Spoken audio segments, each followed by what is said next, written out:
Welcome to the Edifice Complex, the property design and development podcast.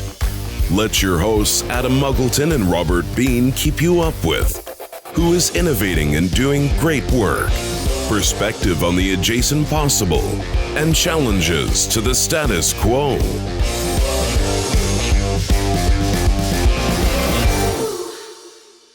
Welcome to the Edifice Complex. I am Robert Bean, your co-host, unofficial mediator, here with my colleague, official agitator, and Yoda of most everything to do with buildings, Mr. Adam Muggleton. Say good day, Sir Yoda. Hello there. Yes, this is going to be a good one. So, we interview a lot of technical people, and Steve is technical, but more interested than most technical people. Let's put it that way. Yeah, he definitely adjacent, but also front and center to the interests of the podcast. Absolutely. He's fire operation consultant advisor in the Middle East. He's an advisory board member for the IFSJ, which are leaders in fire and safety. Honorary fellow of the Institute of Search and Technical Rescue and director of response for Red Sea Global Emergency Services, which I guess does emergency management, crisis management, leadership, incident command. So some kind of cool words being used there. So welcome to the program, Steve Apter. Thank you, guys. Thank you very much. Yeah, it's great to have you here. Steve, you're the owner, operator, managing director of Apter Consulting Limited, and you are doing support for organizations and leaders within those organizations in areas of risk planning, business continuity, and some executive team coaching. You definitely are a unique individual with a unique set of skills of really high value importance. You certainly didn't wake up one day and have those skills. So that came over a career. So how did you get to where you are today? There's a question I ask myself. My background, I was in the fire service for just shy of 32 years in the UK. But I often call myself the accidental firefighter because prior to that, I actually always wanted to go to drama school. That was my ambition, my aim. That was it. That was what I wanted to do. I was, and then a whole other story, another day. Like many of your guests you've had on the Edifice podcast, it was never the plan. And mum and dad were, dad was ex-Navy, and they'd gone into the pub business in Liverpool. And then we'd moved to the Isle of Wight when I was a kid. I was 14, and then I was about to go off and, do my dreams on the stage somewhere, applying for drama school. And sadly, Dad was declared bankrupt. So big lessons, loads of life lessons through that period. And that was it. We just didn't have the funds. We didn't have the money. So it was a change there, a little guest house. And so I went to college and studied hotel management because I was going to go help mum and dad run their business. So I ended up going to uni to study business, hotel management and business. And while I was there, I kind of changed passion and went off working for a big American company when I first graduated. Long story there, but about 3-4 years later, I ended up had a bit of money in my pocket, sold property, thought I'm going to be a millionaire. But what I'll do is I'll take 6 months off. I'll go back home to the Isle of Wight. And while I was there, my best friend, my cousin, he was an on-call part-time firefighter. And I ended up becoming an on-call part-time firefighter in the village we lived, in a small town we lived. And the first week of training was a 2-week course. And I thought, this is it. I've discovered something I never dreamt I would do. And I ended up joining the fire service. I ended up having an amazing 32-year career. I became full-time the following year. I ended up as a chief fire officer. Loads of different opportunities through that career. Loads of great. I had the highest of highs and the lowest of lows. I was the deputy commissioner of London Fire Brigade. And then I retired in 2021. I was going to stay on, but in 2020 during COVID, we lost Mum. Dad had passed away some years before. And I just thought, Mum taught us, take every opportunity and always have a go. So I thought, it was time to step off that treadmill and got through COVID, and I set my consultancy up just to see if there was any value that I could add. I had no strategic plan, even though I was the director of strategy and performance and planning. But it was, and I ended up living and working in Saudi Arabia as the director of Red Sea. Fell in love with the region, came back, and I'm blessed now as through my consultancy. I do a number of things, but primarily working with an amazing company Adam knows well over in the Middle East, AESG. Because one of my challenges, I tend to say what I think. In some ways, it's not been a bad thing. Adam, you're not known for doing that, are you? That's what we get on. Middle East, very, very quickly as a director of response. So I'm a response person, but I understand the broader context. And consultants talking to me about strategy and the code compliance. And I'm going, oh, that's good.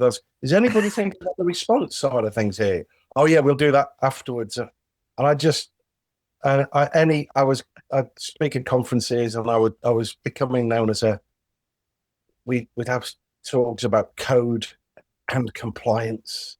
And I'm saying, well, what about risk and performance? Because you can't have one without the other. Yeah. And then that was what drove me. And from that, I had a conversation with somebody at ASG who said, look, we think we'd like to offer something a bit different. And so it's early days, but I'm loving it, spending some time with the unbelievable team there. So that's a great journey. So how old were you when you first joined the fire department on the Isle of Wight? Yeah, well, I was always relatively older. I was 25 when I joined, 25, because the upper age then was 31, so 25. A lot of guys, and it was mainly guys then, came in through the military route, ex-military or ex-trades. I was neither. So 25, yeah, it was amazing career. Loved it. That's so just for our American audience as well, just to help understand that, because Steve's a little bit modest here. So Deputy Commissioner of the London Fire Brigade, that's the number 2, right? That's briefing ministers in high security meetings called COBRA meetings. That's like when a Prime Minister or a Minister looks at you and goes, so what are we doing now, Steve? You have to have something to say, right? It's not like, can you pass me the coffee? What do we Exactly. So there's that. Then also after that, the Red Sea Global, for those not familiar with the Middle East, like Saudi Arabia is developing in the upper west side of their country, an area the size of Belgium is being redeveloped at scale at once. Because again, nothing's done half-assed over there, right? So, that Red Sea Global role was quite significant because you're literally given, this is, well, let's not call it greenfield, sandfield. Like, here's an empty space. What are we going to do with that then? This is quite foundational stuff. It's what I call, when you're in some jobs and you see architects saying, well, we'll move the building here. It's what I call the hand of God thing, right? Yeah, we'll just move that here. Oh, we'll create a bridge here. Let's move that river there. It's that level of stuff. Am I right? Absolutely. And some amazing guys, thankfully, the small team of us to start with in the operational side were guys I knew, particularly from ex-London. A couple of the guys were already there who called me in. And it was a gift. It was a privilege. At that point in your life, you've got some knowledge and understanding and experiences, but you're trying to adapt it to this completely different environment, different way of operating, very, very driven, understanding cultures, different ways of operating, different code, but also the interrelationships between different teams and departments. And they were literally building, from on scale beyond anything I'd ever seen in an environment I'd never experienced. But it was, as I say, the word I use a lot is a privilege, but it was an experience shared with some amazing, amazing people. And as many of you guests would have talked about, the power of network. Without realizing it, you start to develop a whole new network.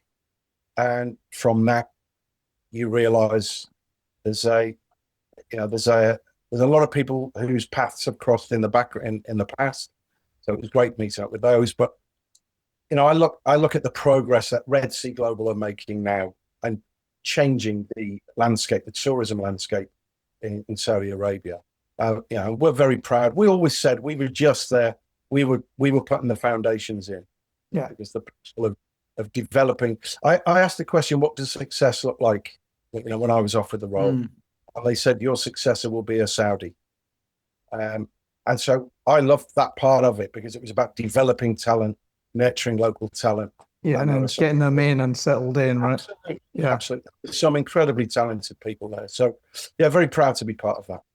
Yeah, I mean, that's sort of like landmark type projects. There's different projects in your career. There's like, the standard office building in Leeds, which you sort of quickly forget about, right?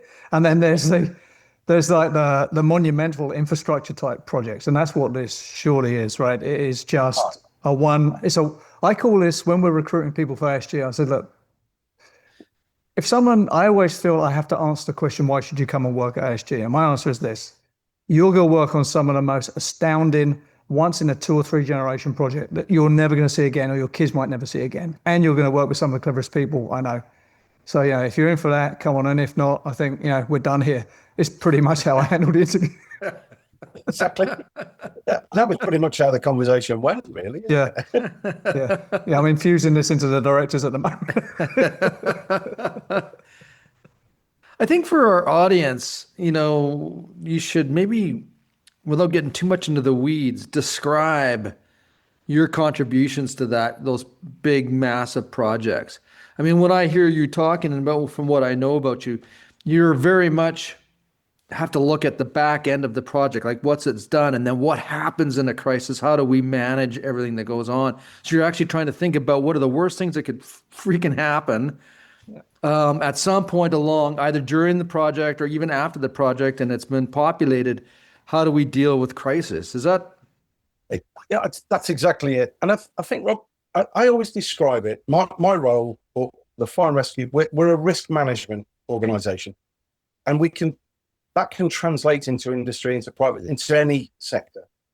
So landing there at a time of massive development, progress, during construction phase in particular, but all the conversations about end state.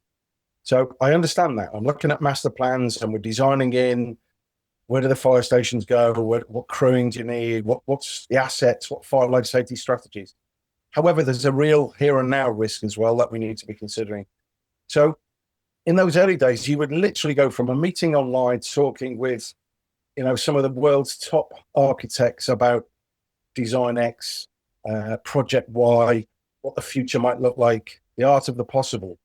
And 3 hours later, driving the truck 4.5 hours to a garage to get oil for a fire engine, because that was the reality. We were resource, really resource.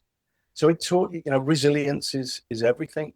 But it was because we were all mission focused. Over time, we brought in the talent, but it is exactly as you said. It was about considering the response requirement at construction phase as much as at end state phase, and that transition. And I don't think that had been completely captured. And that was really what we were trying to emphasize. You're like a SEAL team for property development as opposed to military. Yeah, it was a SEAL team. I'll take that, but it felt more like a fish out of water for most of it. But it was, as I said, there were long days, and there's guys out there now still working hard because to deliver to the standard they are. But it was, it was calling on all your previous experience from a response, but it's also the ability, the CEO, John Pagano, Ahmed Darwish, and the senior team, Rayed, and them, unbelievably driven, amazing individuals, and you had to know your stuff. They would challenge, push all the way, because ultimately they're delivering this ultimate high-end product for the Kingdom of Saudi Arabia. Actually, just to give us a shout out to John Pagano. That guy is exceptional. I've not met him. I'm on LinkedIn with him, but I'm a whore on LinkedIn with everyone. But he's a Canadian mechanical engineer from Toronto, Robert. Oh, Winds up in Canary Wharf in London in the late 80s. Says 20 years there redeveloping that part of London. Gets recruited. He goes to Bahamas for a couple of years. And then he winds up in Saudi Arabia doing this, like, again, it's a project the size of Belgium, just to be freaking clear what's going on here, right? This isn't a city block. And there are other projects now coming under the umbrella of Red Sea because John gets things done. So, yeah. And again, just being able to observe some of that from a leadership perspective, influence perspective, how you maintain a focus. So yeah, there was a lot to, but building, Rob, your point, building in, asking the question, what if? Mm-hmm. When quite often people who spend a lot of money don't want to hear the what if, what if this scenario plays out? Right. And people say, oh, we can engineer that out. We can engineer that out. You may be able to put some engineered solutions in, but what if they fail? What? Yeah. And that's not always the voice people want to hear. No, it's a deep conversation because there's the mechanics of having those dialogues. But then from your own personal perspective, you're coming from a place of experience, of things that you've seen and had to deal with that most people would never actually want to participate in it because it's so shocking and soul-wrenching, but you, through your career, you've had that. So when you said earlier about the highs and the lows, where you're coming from is a place of, experience that most people couldn't deal with. It would be devastating for them.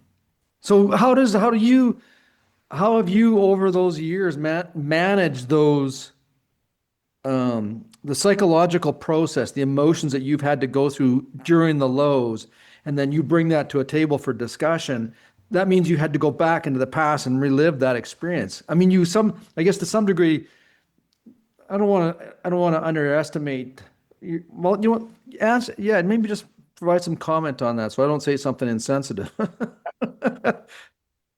The first thing I would say is, I've worked with some incredible people, many, many through my career, and we're all different. Human beings, we've all got different experiences. We've also got, it's what we lean on. I am blessed, not was blessed. I continue to be blessed to have an amazing family around me. And that strength of family, because I've worked away from home for a lot of my career. Certainly the second half of my career, I've worked away, but still having that to lean on, that sense check. That's been my solace. Those moments when you need to have a moment, and we all have them. I think the values, the way I was brought up, I think I've got a fairly robust coping strategies tested. But that I can't speak for anybody or everybody else. That's where my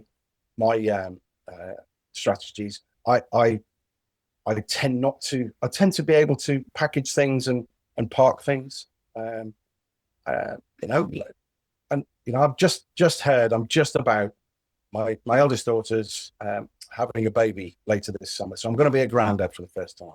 Congrats, my brother. I thank you, and it's things like that, moments like that, just make you sit down and realize what what's important. The most important things. What you do I do reflect a lot. I always have. I'm quite a reflective person, and I think that's helped. So I'm not somebody who can say, well, I've done X, Y, and Z, and I can deal with it, and I just walk away from it, because I can't. I've taken decisions to remove myself from.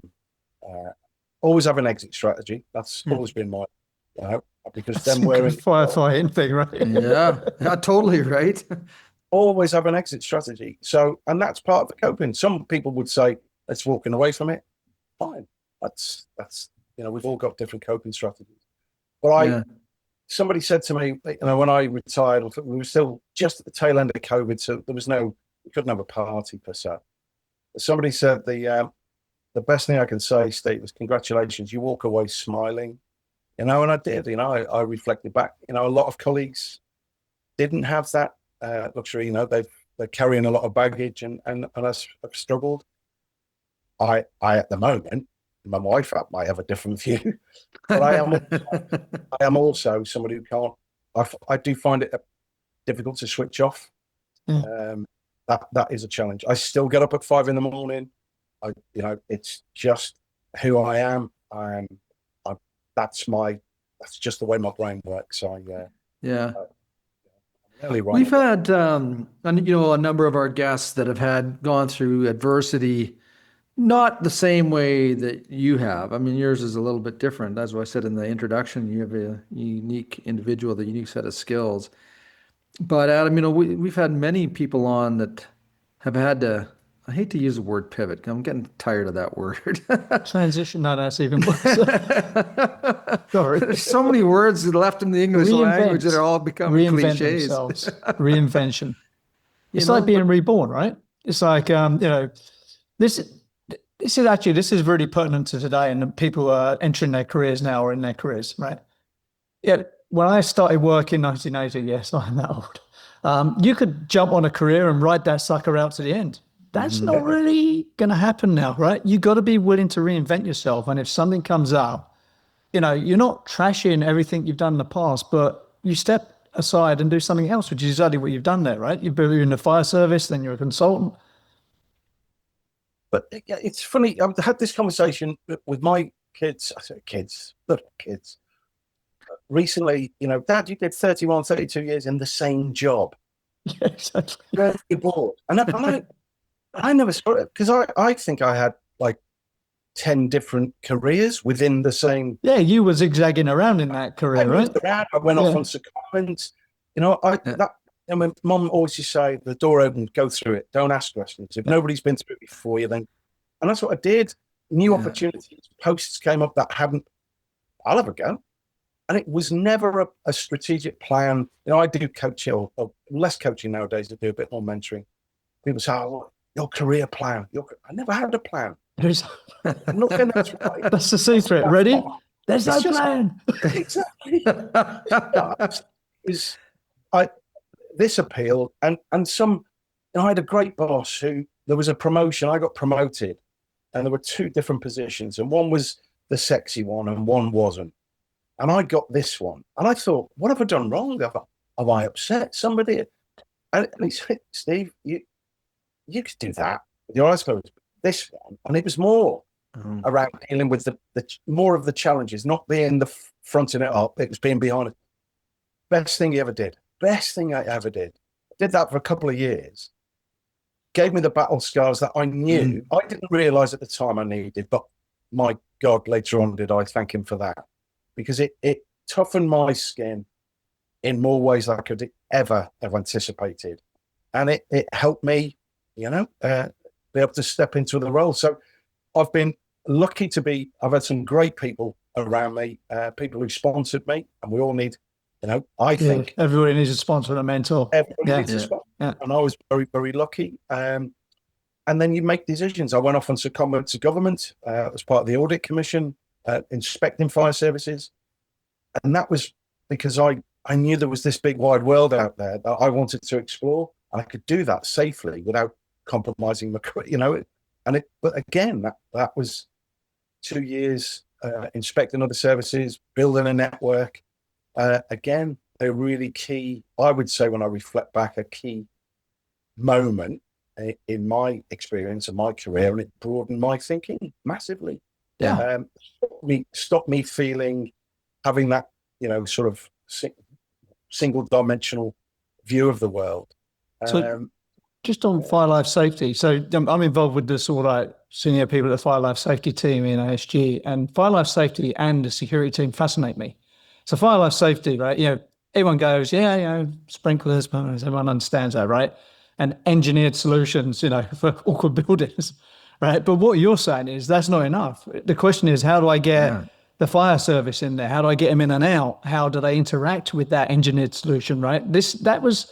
I never thought that was missing until you came along and made me realize that was missing. I had a privilege recently on a project with ASG colleagues, engineers, to go having a look around a particular building. And they were showing me, and it's an amazing fire life safety system. Oh, unbelievable. I just asked the question, what happens if it doesn't work? I said, what happens if it doesn't work? Well, and then meeting some of the responders from within, and just asking, why do you do that? Where's that come from? What's the genesis of why you do? Well, look, because the policy says. Okay, so what's the policy? Where's that come from? What? I'm not challenging the policy. I'm just asking what's the genesis of this? Because if we just keep, I'm not saying the fabric of the building has changed, but its use has evolved. The risk profile has changed. The clients using the building have evolved. Technology has evolved, but the fire life safety strategy hasn't. But it's compliant with code. Yeah. This goes back to my point where code and performance risk. We need to. You're going to trigger Robert in a minute. He's a bit. Yeah, totally. I know. I love that, and in so many ways, the reliance on something that you probably shouldn't rely on. Well, it's a get out of jail free card, right? Well, when the shit hits the fan or the defecation hits the oscillating rotator, it's the same. Everyone works for you. Absolutely. The policy. Sorry, Rob. Sorry. Yeah, you can throw the code out and policy out. Like you've got a crisis on your hand, and what was there isn't helping.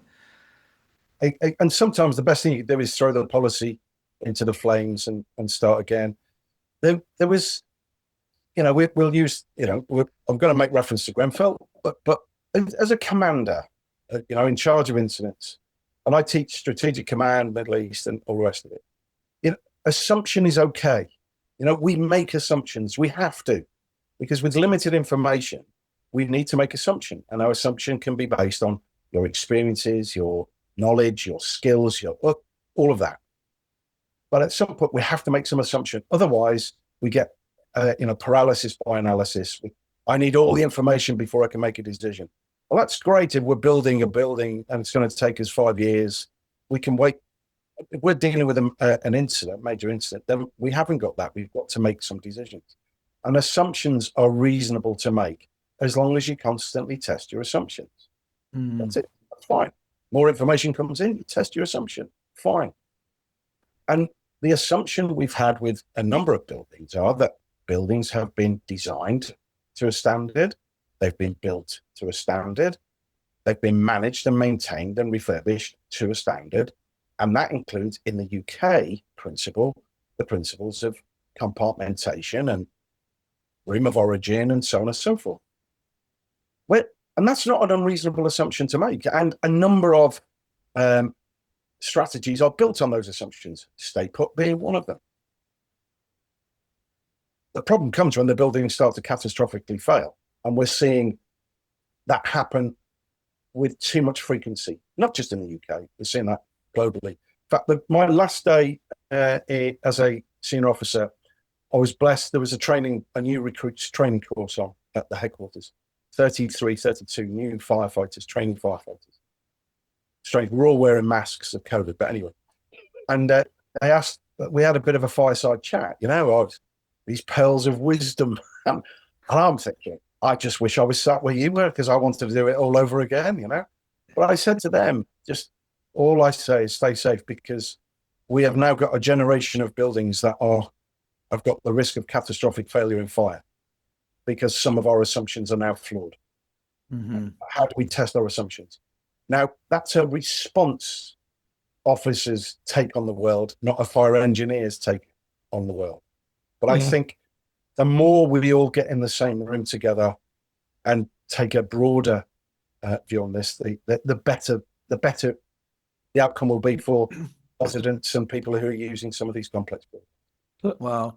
I want to, part of my understanding evolution on fire life safety, because when I when early in my career, oh, it's a sprinkler, don't even pay attention to it. Like, someone does that, forget about it. But you live, fire life safety teams at design live in the realm of assumptions, and it's all sort of notional, right? It's drawings, but you live in the world of consequences and what actually happens, right? And until I've been working at ASG, I've never seen those two things brought together in a design team, ever. And when you sit back and think about that, you think, what? Not? Why not? Why has that not happened? Absolutely. Yeah. Yeah, absolutely. And I'll always, I'd put my hand up and say, I reflect back on my career and think, did I do enough? Did I engage? No. And this is the frustration I have now. I've probably learned more over the last 5 years since I've retired from the fire service than I did in the 32 years. I understand this side of the fence. Yeah. And there'll be others in the sector, in the fire service, who do understand this better than I.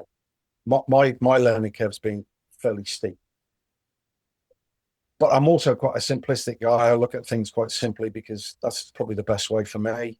And I just saw this conflict that could easily be unpicked just by sitting in the same room or working together on.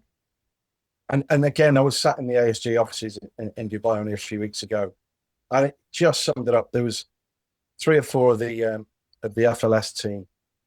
Well, what a team they've got, and I'm not just saying it. Young, bright, clever people. Yeah. But they were pondering all around a screen, looking at some drawings, and one of them, Amy, said, "Steve, would you just have a look at this?" Because we're thinking, they would say, they're looking at a standpipe here, and we think this, and this is the exit. So I just lean over the shoulder. I'm impressed because the drawings look amazing. And I said, so what is that side? And they went, oh, it's beach. I went, okay. So why would you put a standpipe that you can't get a fire engine down there? Oh, yeah. My job here is done. That, my friends, is a mic drop. I can visualize the fire apply. What they're asking me to drive on the sand. But to the gut, and it was a 5-minute conversation. But I learned as much as they did from that. And I just think that's where we should be headed.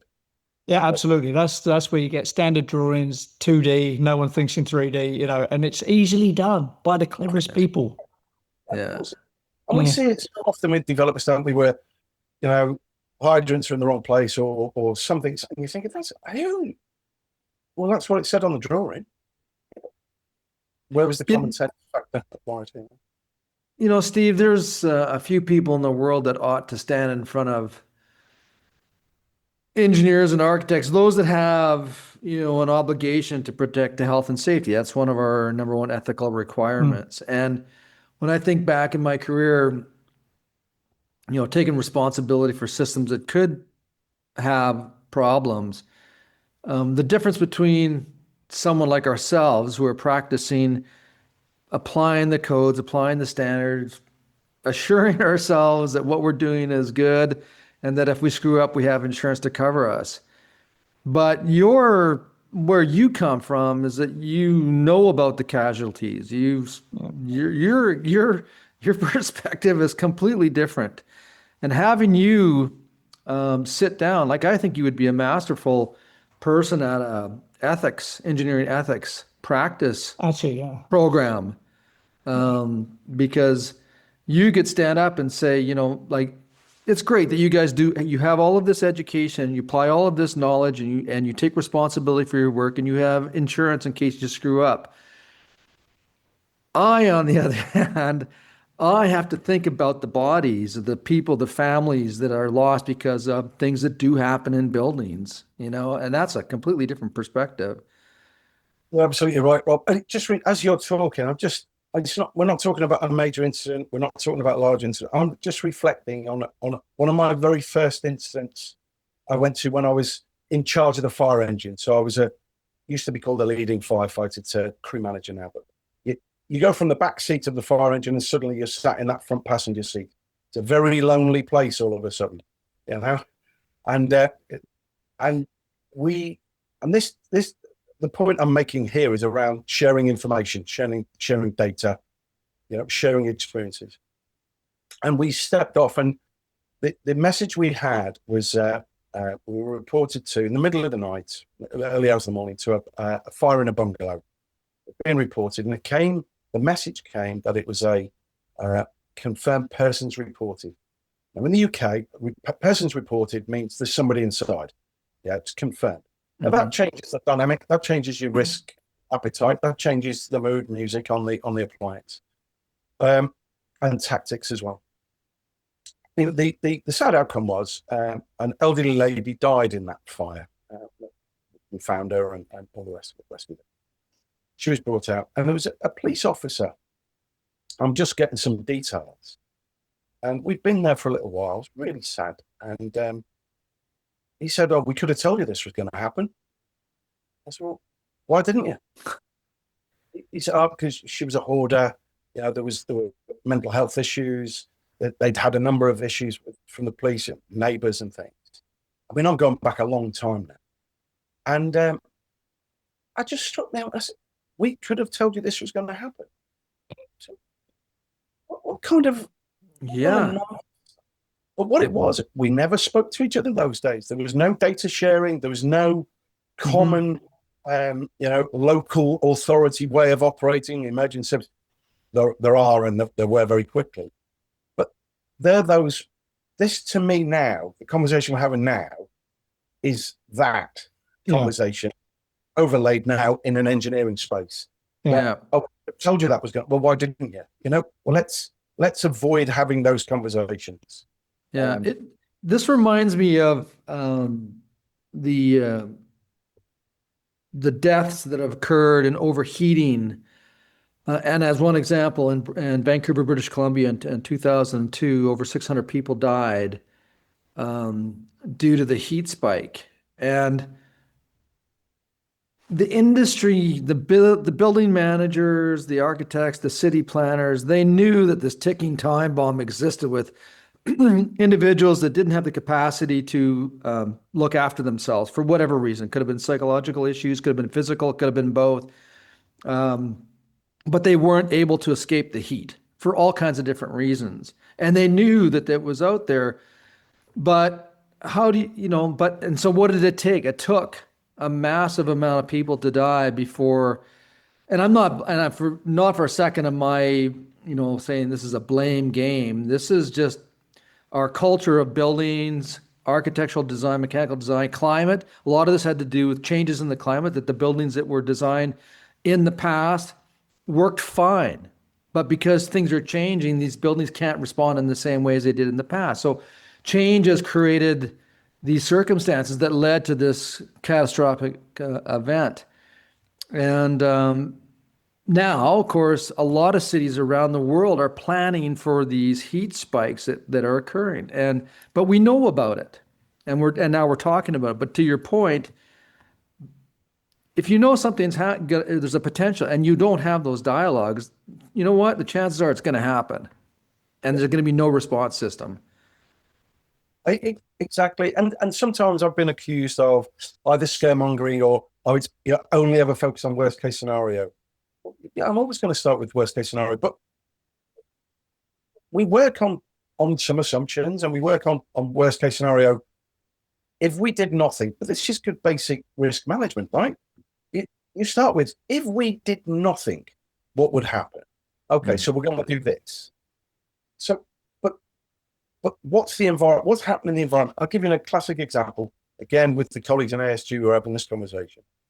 And I know you had Saeed on some time ago from ASG, and the whole green agenda, environmental, fuels, look what's happening at the moment. And there's some amazing designs going into buildings, and I've seen them in basements, sub-basement car parks, lovely EV charging and so on and so forth. And people are patting themselves on the back because look what we've designed. It's green, it's great, the residents. I'm saying, fantastic. We can't put these fires out, don't you? And people look at this head, I'm like the worst person to bring to a party, Right. And I go, have you thought about separation? Have you considered that? Well, no, we need a certain amount of And of course, there's a demand, and there's a whole raft of wider partners who need to get together and chat and talk this one through. And conversations are taking place, and there is some really good research and work going on. But the technology is moving quicker than the engineered solutions to resolve the problem. That is the issue, right? Let's Wow. actually, I want to double click on that and also talk that's about good. facilities management as well. So, when you shout, Steve, it is bad, right?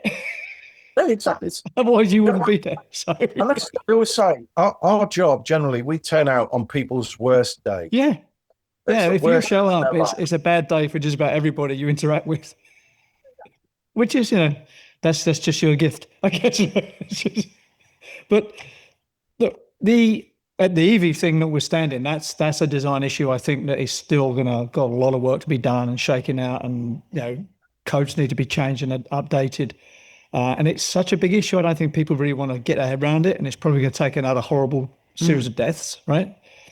And let's just double click on Grenfell quickly. So last time I was physically in your presence was when we were in London late last year, and we had the ASG fire event now, and we spoke about Grenfell. And Jim Quitter, who's our sort of executive consultant. So Jim Quitter, for people who don't know him, he chairs the standards committee at NFPA. He's an American guy. And he just said, Jim writes the rules, and Steve deals with the outcomes of bad rules, I suppose is the best way to look at it. It's like two bookmarks at the end, each end of a bookshelf, right? So it's a good little double act there. But so one of the things Jim said in his keynote was, he said he was involved in going to a city, I think it was Minnesota of all places, I can't remember what city it was, and they just went to like 100 buildings. And how many sprinkler pumps started when the fire went off? Only 50%. What? So you got a 1 in 2 chance of the sprinkler system working, which is why you have redundant systems, right? And staircase pressurization. So then what's the real world? What does that look like in the real world? It looks like Grenfell, where there's a building that's been there forever. No one's really been looking at it. It's been updated on the cheap, and bam, 72 people dead. Now, I actually think maybe the next level for your consulting should be with FM people, right? So if, let's say, there was a horrible fire and I was hired by the insurer to get them off the hook for paying out on that fire, I would walk into that building and go to the FM team and say, show me all the maintenance logs for the staircase pressurization or sprinkler systems. They won't have them. They won't have done any of the mandated testing. I'd take that back and say, my client's not paying a goddamn thing. It was, well, you only have to read the reports. It's some fundamental failings, not just in systems and processes, but in leadership, in behaviors, right across the piece. But I agree. And again, you touched on security earlier on. I think there's real synergy between security, FM, fire safety. We've got to start looking at this as a whole systems approach. We can't just park it in each bracket, then hand the baton over. Yeah. And again, please let me use a fire services example, because that's a world I understand. Not that long ago, good few years ago, we have far more car crashes than we have fires. Okay. Well, car crashes were never a statutory duty of the fire and rescue service. We kind of just evolved going to these things because we had some kit, and it evolved. And what would happen? There'd be a crash, somebody would be trapped, and this is what would happen. The police would get there, they'd call an ambulance, they couldn't get them out and just say, well, let's call the fire brigade, they've got some kit. This is how it would happen. We'd turn up, the ambulance would say, oh, they're trapped. So they would step away. The police would start trying to breathalyze, and then they'd let us have a go. It was all done piecemeal. It was separate agencies. Through a number of fatalities that should never have happened. They died due to ineffective rescue. We developed something called the simultaneous approach, and we started to work together. And we took a real long-term approach to this, both in terms of techniques, equipment, skills, shared understanding of casualty-centered approach. You mentioned at the beginning, I'm very proud to be going on an honorary fellow of the Institute of Search and Technical Rescue because of this, the work we did over many years. And the survival rates now, the mortality rates are massively reduced because of this approach, and it's evolving and it's developing. And my take is we need to take that approach into this world. We need to have a simultaneous activity towards making buildings safer. Yeah, I mean, you're dead right there. But one of the things I'm sort of concerned about, there's been a big reaction, rightly so, to Grenfell, and all like the building safety regulations are being re-looked at and legislation's being tweaked. And my worry is all the emphasis, like 90%, 99% of the emphasis is on design. But what about FM? There's no one's talking about post-occupancy. That whole thing is just crickets at the moment. And that's as important, in my opinion. What do you think about that? Absolutely. The buildings left empty on their own, with no human interaction. It's a very rare thing for them to catch. Spontaneously combust. I would never say never. However, depends on the insurance policy, right? Human beings in there, and start to create this this different way of operating. The building starts to live and breathe and be developed and adapted, to use. Then there's a risk. Risk increases. Well, who's observing that risk? Who's managing that risk? Who's controlling that risk? How are we helping residents to be safer? And it doesn't matter. This is not about social housing versus high net worth occupancy. This is just basic. Buildings increase in risk once they're occupied. Yeah. And FM, I've had the privilege more recently to speak to some really well managed buildings who really do take this joined up approach to how occupancy is managed to make sure the buildings are safe as it can be. But I agree with you, Adam. It's all focus is design, build, move on to the next one. Yeah, I mean, people leave a new project like it's a crime scene, because it is mostly. But look, if I was king for a day, and believe me, nobody wants that, I would make it the fire service's job to randomly go into buildings and go to the FM manager and say, show me the statutory testing you've done on the staircase pressurization system. And if they can't produce that, there's a write-up and a fine. But again, we used to have far more powers. This is in the UK. I can only speak, but and we know deregulation, all the self-certification, and then the fire rescue service, the public sector side of it, is negligible role in terms of what you've just articulated. But that's a mistake in my view. The fire service, actually, I'm also, again, as I've become more familiar with fire life safety, it's actually a very small number of buildings actually catch fire and there's a catastrophic event, right? So what do you do with the fire service apart from play volleyball and work out, right? You get them doing other stuff. It's my answer. Well, then, there's a lot. There's, the part of the change that I saw from 89, 90 when I joined to what I left, a massive push around community safety, engagement, so on and so forth. Mm. And there are parts of the organisation still got, we do what are called 7.2D visits, which are risk awareness visits, but they're limited. It's more about topography. Where's the dry riser? Where's this? Where's your escape?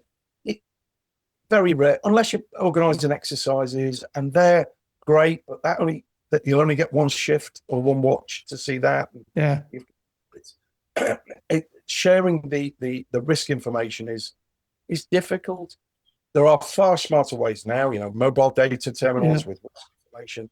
But again, the quality assurance of that risk information has been found. Her Majesty's Inspectorate of Fire Services quite rightly focused on risk information, sharing of risk information. There's been tragic incidents in the UK where it's been found risk information existed in the fire service, but it wasn't accessible for the firefighters attending the scene. Yeah. So there are some improvements, massive improvements in-house that are required and are in place. But I see that in other countries that I'm to work in, where how do we get risk information updated, relevant, and and current, so that the firefighters on scene know what they're dealing with, what the risks are. The Edifice Complex will continue in just a moment. Are you struggling with paperwork, spreadsheet overload, and project management? Then Blue Rhythm is the solution to help you. Streamline your commissioning and project management process. Go paperless, increase efficiency, and save money. Blue Rhythm is commissioning and project management software by practitioners for practitioners, adapting to your workflows and processes, and doing things your way. Blue Rhythm provides painless and fast onboarding by bringing your existing workflows, forms, checklists, and issues logs into Blue Rhythm for you. You can use their pre-built templates to customize your commissioning workflows. And Blue Rhythm can fully handle the transition from your current software platform. Blue Rhythm is secure, scalable, and reliable, backed by amazing support, and accessible 24/7 on any Windows, iOS, or Android device. Why are you still using paper and hard-to-control spreadsheets? Start your free Blue Rhythm account today at bluerhythm.com. And now, back to the show.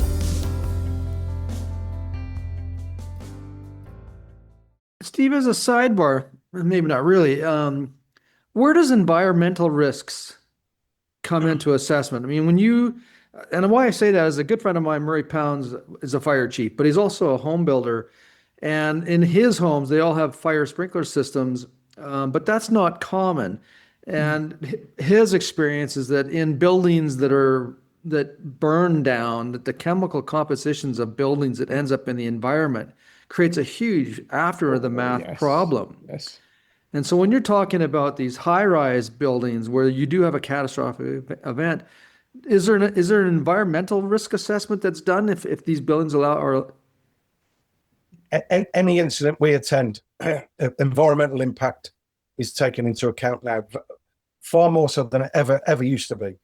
So it's about prioritization, and it's not just about high rise, any incident, but car fires. Think about a car fire, the amount of nastiness coming off a modern vehicle on fire. So we are, and fire services, some fire services in the UK have been subject to litigation through neglect and not considering the environmental impact or taking mitigation factors. So it is absolutely primary, one of our key considerations. For example, Grenfell was the runoff of a primary consideration in the early stages. No, it's, there are other factors. But the carcinogens inside that building for the fire investigation teams, for the crews that are damping down. I went up to the 15th floor. We were wearing filtration masks. But so any fire, and there's a big push finally in the UK. This is one of the few areas, I'll say this, I know this is a global podcast. This is where I think other countries have been ahead of us. We're finally starting to get some push around the carcinogen and the charges to firefighters. And I think the UK has had its head in the sand politically and as senior officers.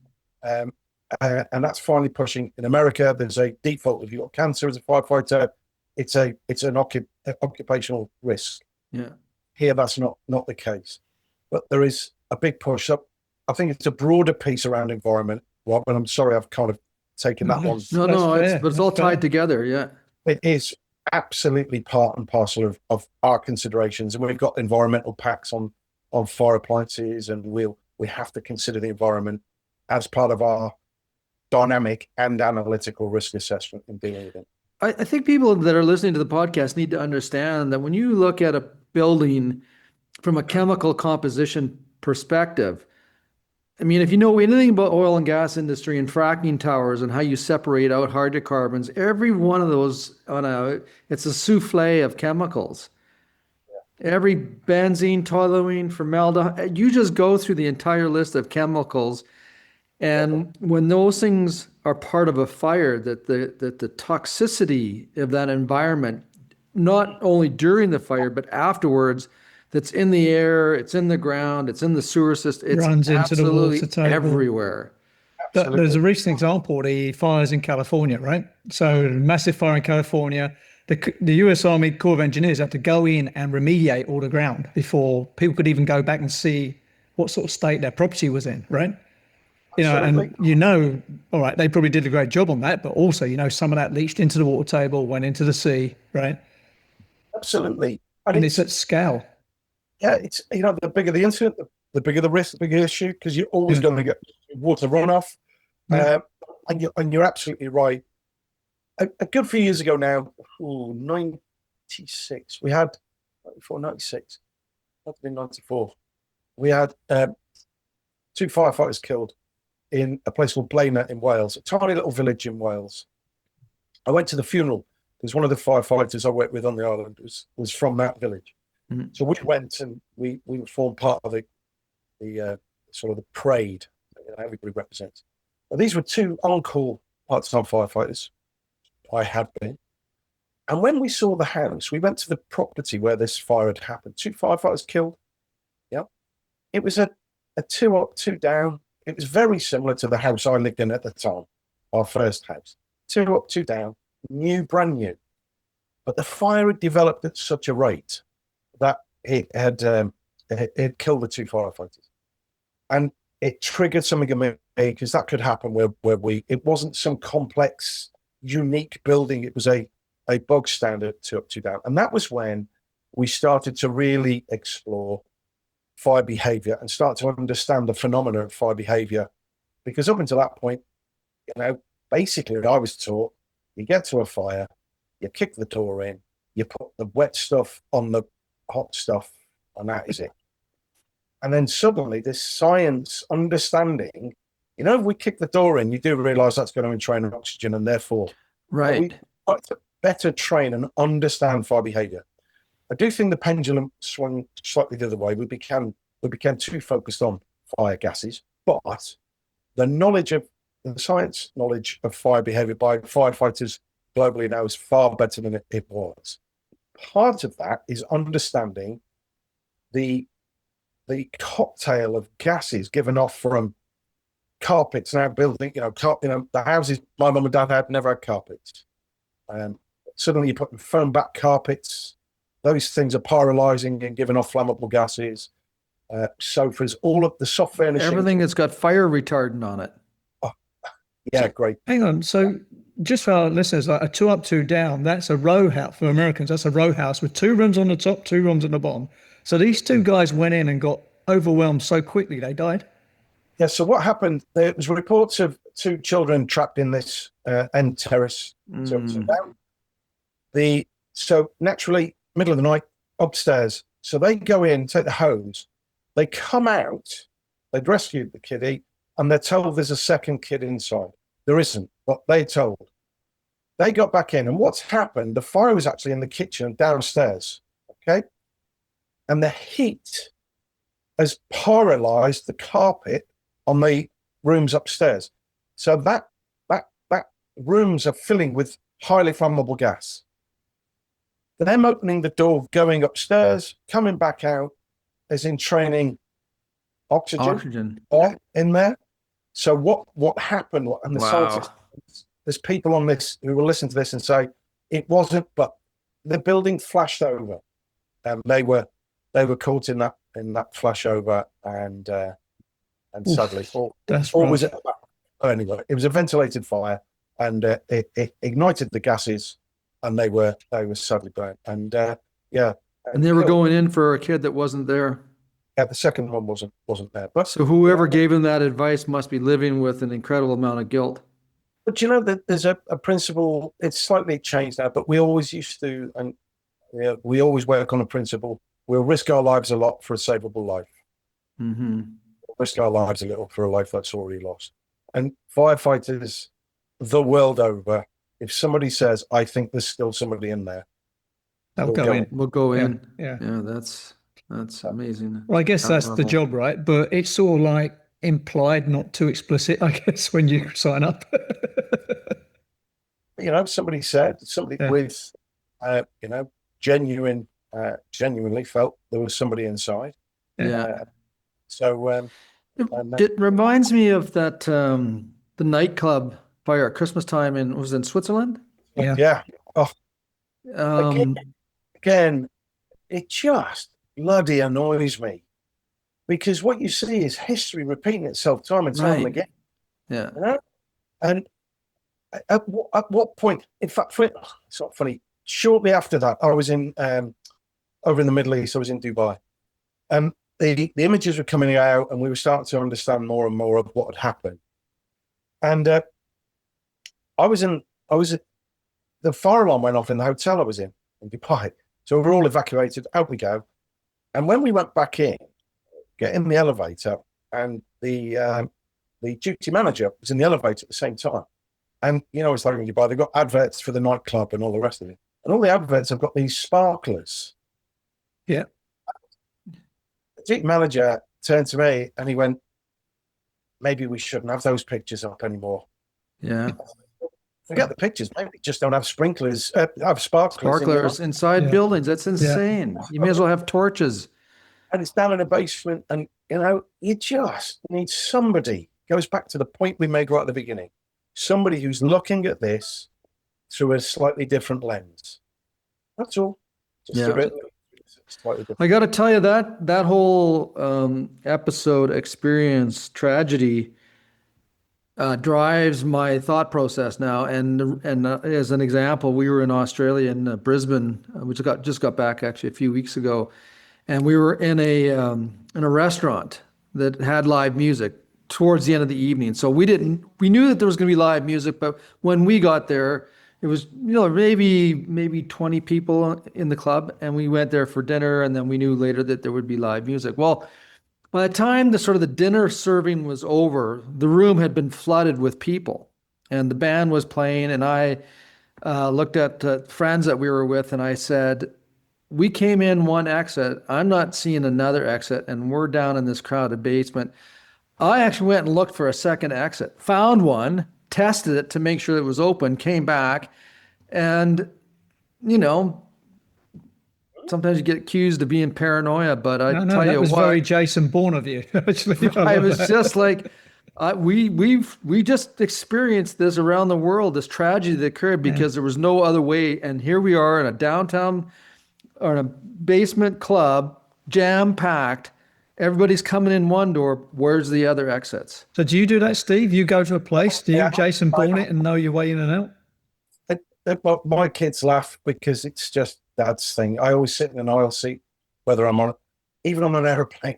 Yeah. But it's in a theatre, cinema, I'll book a seat. I'll always, and if I go to a restaurant, I don't like crowds, particularly. And if it's really crowded, I have to be near an exit. That's just part of who I am. Yeah, I'm the same way. I think we just got the title for this episode, Always Take the Aisle Seat. Always take the aisle seat. Like, honestly, it is a bit of a thing. Yes, it's a bit. No, of a it is frightening, but I gotta say the lack of attention on the operation and management and maintenance of these systems scares me. Maybe it's because I don't understand it fully. I understand much better the design side. But when Jim gave that story of only 50% of the sprinkler pumps started, you think, what's the next level and the next level then? Well, I'm not getting out here, right? Yeah. Well, that's the thing, being able to work and sit alongside Jim. Yes. Oh, he's Obi-Wan Kenobi. He is like the silent assassin. That guy's clever as hell. I who wrote the code. And, we've had meetings, we've been with clients where we've sat and they talk about the code, and then Jim just turns around and goes, Steve, explain why it's useless. It's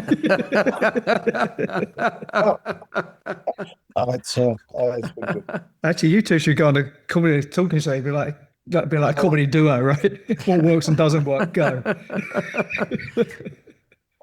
At the beginning of the podcast, I introduced you as, the subject matter is adjacent, but not really. It's very much front and center. And the more that we're had this dialogue today, you know what, Adam, it actually reminds me of the commissioning world, where people tend to think of commissioning as something that's done on the back end, when actually the value is when it's done on the front end. And the same thing goes with you, Steve. Like, I mean, all of these discussions that we're having really are stuff that should happen at the beginning of the project, not something as an afterthought. In fact, I can't actually, now when I think about it, if you sat down a commissioning agent and a critical mission expert like yourself, those two should actually be leading the dialogue.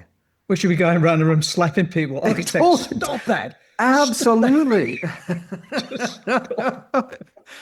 Yeah, absolutely. There was one takeaway, which is why I'm so, firstly, incredibly proud to be asked to be involved in this, genuinely, because talk about outside. I've always thought it was outside my sphere, but actually, the more we talk, actually, I think it's got some credibility in the space.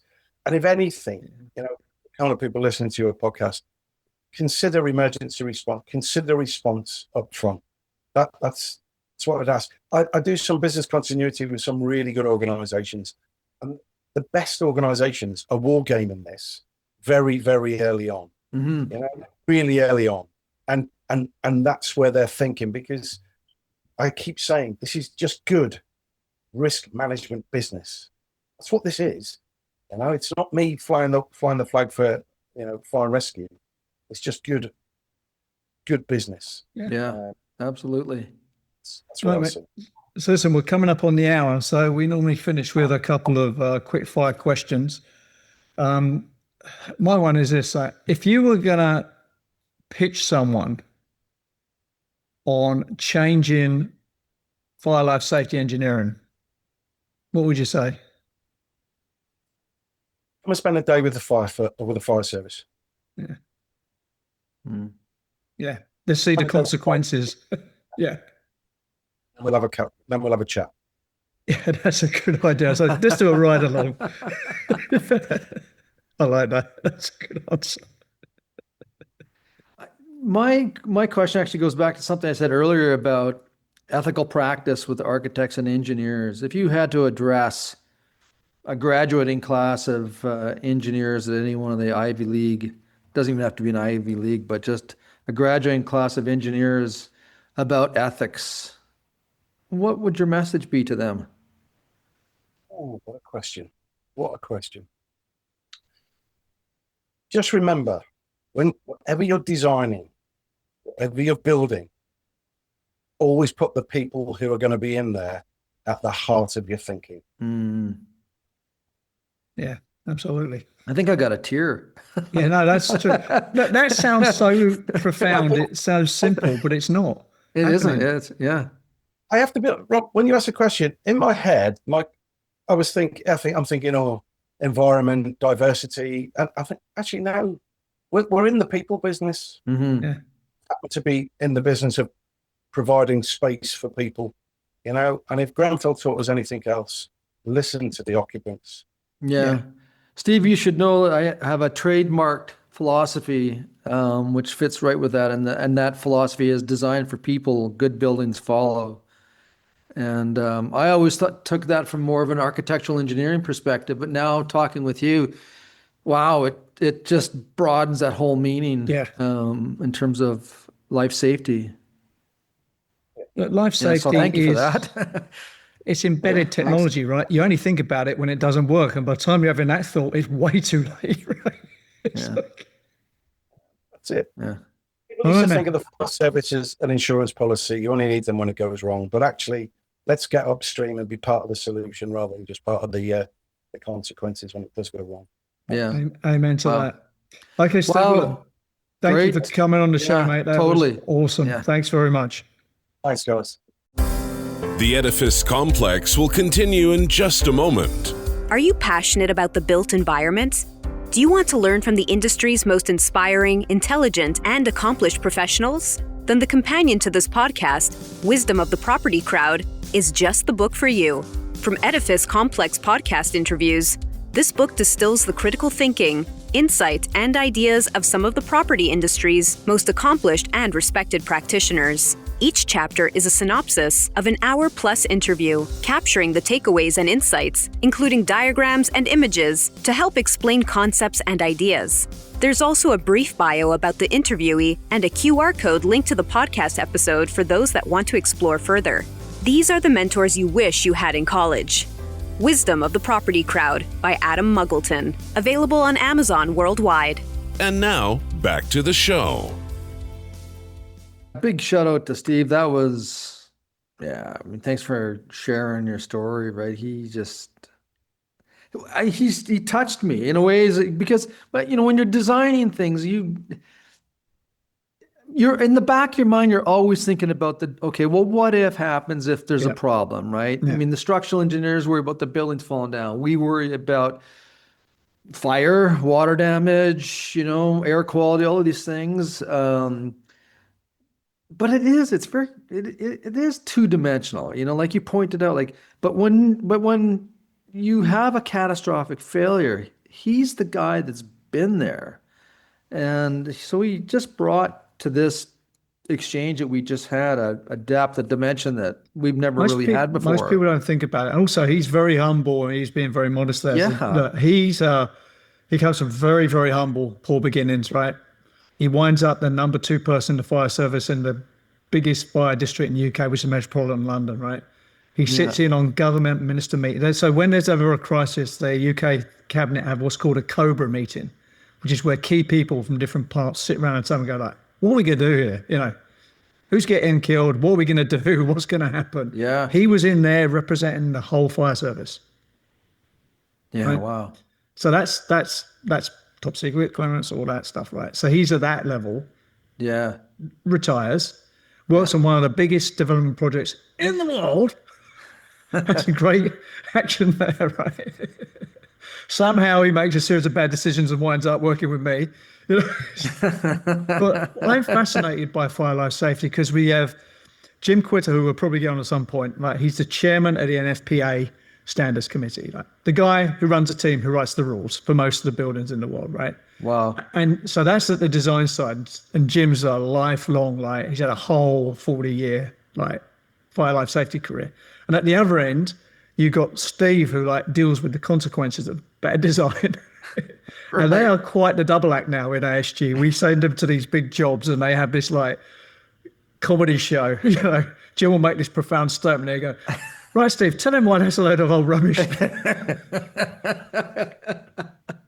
It's really interesting because what it's doing is our design team are really being sharpened up because very nicely these two Obi-Wans are saying, that's great, but it doesn't actually work. Have you thought about X, Y, and Z? So we're really tuning up our design, fire life safety design service. And it's quite the effect, actually. When you get the senior Obi-Wans in there, it can really lift things. What's the story, Christmas story, Scrooge? Oh, Scrooge, yeah. Where the ghost comes in and sucks him out of his life and takes him around on this journey about all that shit that he had. Yeah. His Christmas past, you were horrific here and here. So, That's those guys. They're yeah. They take the client, the architects, the engineers, and say, "Here's the consequence of the shit you've done." But he dropped some real.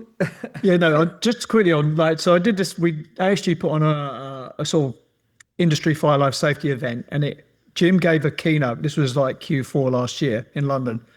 So we did it at the Institute of Child Surveyors. We had a room, got loads of people in the room. City of Westminster were there. People who were dealing with Grenfell as well. It was interesting, and Steve did Jim Quitter did a keynote about, Grenfell, his takeaway on it as an American looking in, right? Right. He dropped some truth bombs. 2 of them really stopped me. One was we went to this city in America and only 50% of the sprinkler pumps started. So they literally just walked in at random, pulled it, did it start, yes or no, right? So that's a problem. The other one was the UK fire code. So the UK is only I think it's the only jurisdiction or one of the very few that allow you to have a high-rise building with one staircase. And he showed this picture of this infinite skyscraper with one staircase. He says, just be clear, you Brits, there can be infinite floors on one staircase. There was no answer for that, right? This just sucks. Wow. Yeah, so it was a really good event because we had a sort of like a Q&A at the end, and like, you know, Jim's got gravitas, and also Steve had gravitas because like he was part of the firefighting team that fought that fire at Grenfell. And in the documentary on Netflix, you can hear him because they phoned the fire service, and it starts off, oh, it's just a kitchen fire in an apartment. And you can hear Steve on the other end of the phone going, oh, we'll put this out, we'll be back for tea in an hour. You know, Really? and it turns out cool. to be one of the most horrible nights of his whole career, you know, when he gets there.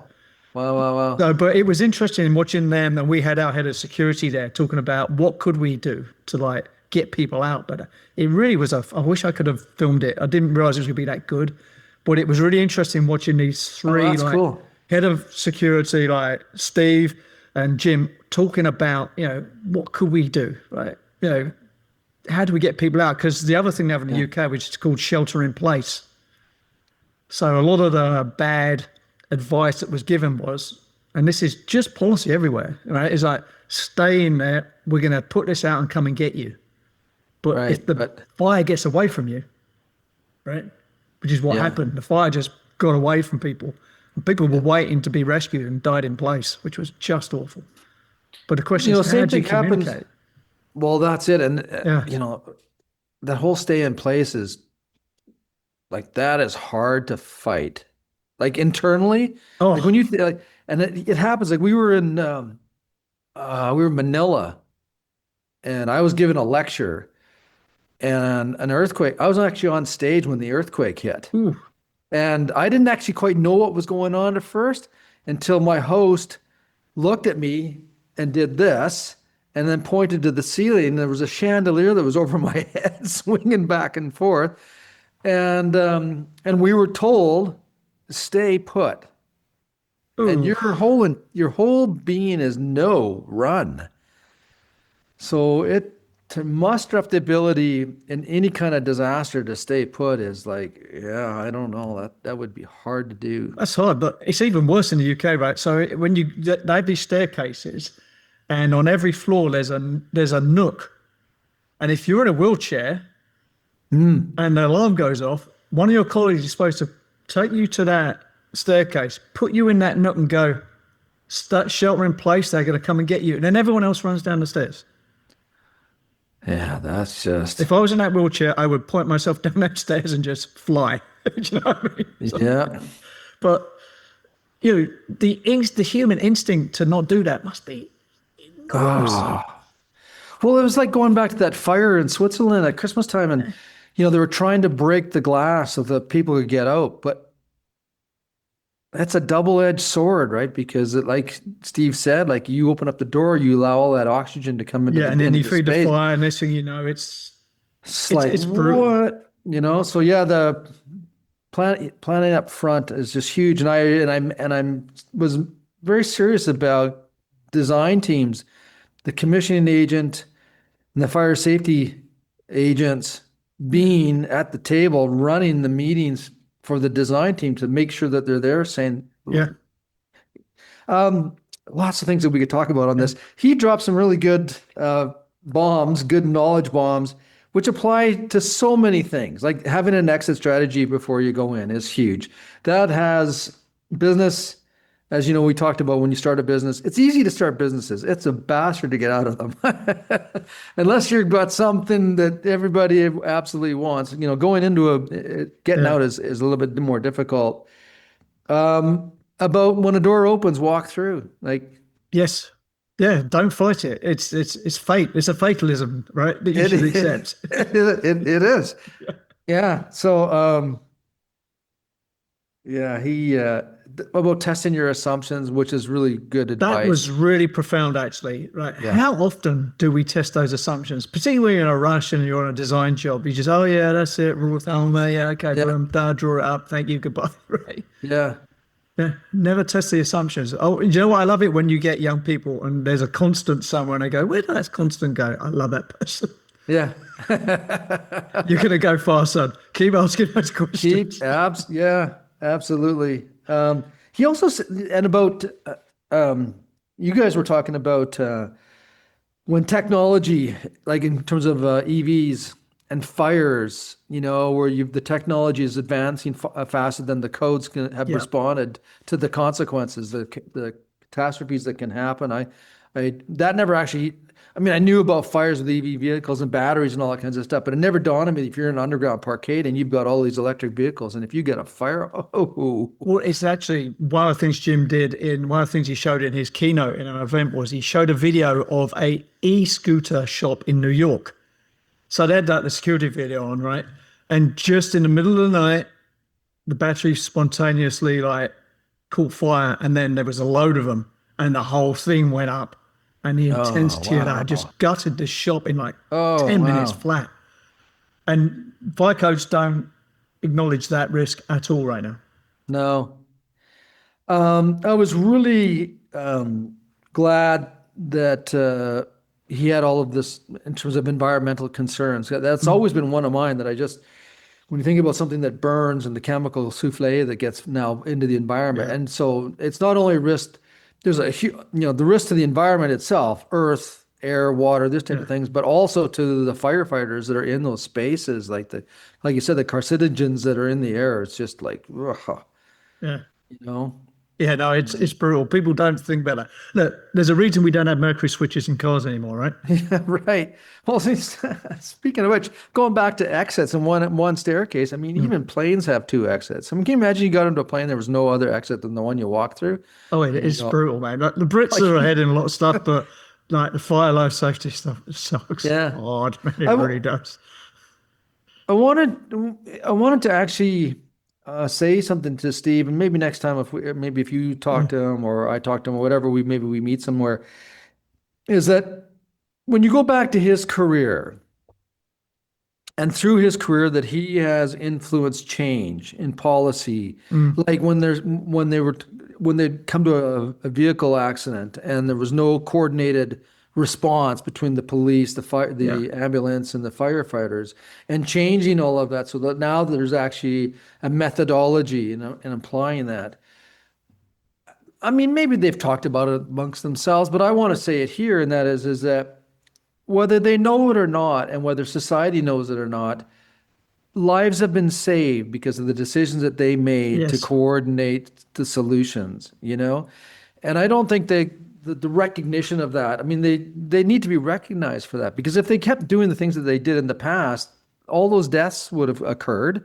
So they, in fact, have saved many lives because of the things that they've implemented. So that came to my mind, and I think that recognition, I missed that. People don't understand as well. So a colleague of mine, when I was a partner at Cobalt Engineering, he joined the volunteer fire service at Lion Bay, just outside Vancouver. And he thought he'd be fighting fires. Turns out all he does is cut people out of car wrecks all day, every day. That's it. He started telling you one fire in a year, and the rest of the time it was a big shout out. You drive out to a crash, you bring the jaws of life out and cut people out of cars. Yeah. That's the job. Yeah, it's pretty easy, particularly when you're young and naive and you're stupid and you're speeding or you're doing things that you shouldn't be doing, and it's kind of selfish, really, in many ways, because if you do get in an accident and there's got to be, the fire department has to come and get you out, and of course then you're exposing to, the paramedics and police and everybody, all those first responders get exposed to your stupidity. Yeah. There's a risk for them, right? They can make a wrong step, hurt themselves, get killed. I mean, this part of being young, right? Young, stupid, young, dumb, and full of them, Yeah, for sure.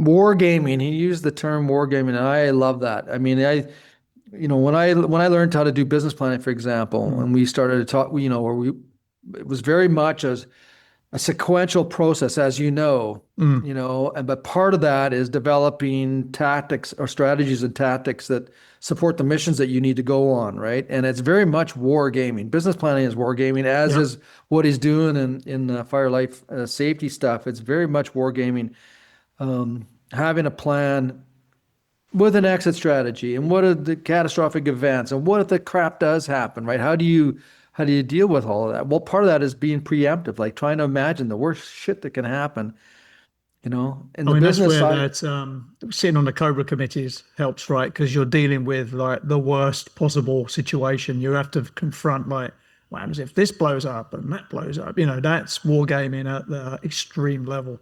Yeah. But you can Totally bring right. that concept to design, no problem. Oh, yeah, absolutely. It's a great. I've never heard that before, actually, in any dialogue. Actually, when I come to think about it, it's probably the very first time I've heard that. And the whole thing about ethics, his response just, of course, spoke to my, to my soul. Yeah, absolutely. Yeah, Look, all there, about the there needs to people. be more people like Steve involved in design. Unfortunately, there's still this separation. Steve sort of like, in a way, accidentally wound up she working on design projects, but most people with his life, they have a 30 years in service, retire on a great pension and go around the world. He didn't do that. Yeah. But design businesses should seek out people like him to bring in and get that adjacent perspective, right? Absolutely. Yeah. Yeah. It just doesn't happen. I guess everyone's like too busy surviving. And it is a game of survival right now. But yeah, he was great. But one of my big takeaways, that test assumptions. I'm sitting there thinking, when last time did I test a basic assumption? I can't remember. Because you're just in auto flow. Yeah. Well, when you go to write your second edition of the Wisdom of the Property Crowd, Yeah, that will be in there, mate. I tell you. this story would be absolutely that would be good. So yeah. Okay, so Awesome. look, let's wrap up there. But that's good. That's great. When you get someone who's sort of on the periphery of what we do and bring them in, and they go, because they just see things you haven't seen, right? There's just a different set of glasses looking at things. Yeah. I love that. Anyway, that was a good episode, mate. I'll see you on the next one. All right. Thanks, Adam. Cheers, man. Right. You've been listening to the Edifice Complex podcast with Adam Muggleton and Robert Bean. See you next time.